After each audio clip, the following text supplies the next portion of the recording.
男神玩遙控機遇空難咁離奇。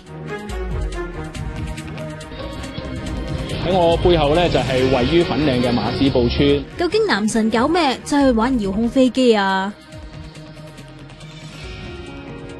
咁都唔夠口，仲玩到去東北神聖不可侵犯嘅粉嶺高爾夫球場，唔驚俾班富豪攞 golf 追住嚟打咩？1年嘅通知期，政府呢就可以收翻呢塊地皮，係唔需要喺新界東北呢係去收購農地。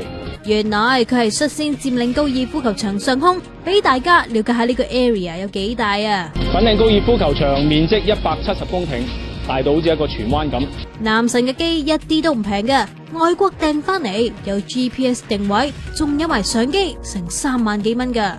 咪睇佢一副男神淡定樣啊！起機容易，降落就跌落變電站度，車葉都爛埋啊！好彩執得翻咋，呢場空難都算好彩啦。仲已經買定10套8套機葉做後備，話遲啲會影將軍澳堆填區由日出康城飛去工業村，影下環保大道點運垃圾，兼睇下麻鷹集結嘅盛況啊！要證明呢個堆填區係幾咁近民居喎。不過啊，睇嚟要練好啲技術先啊。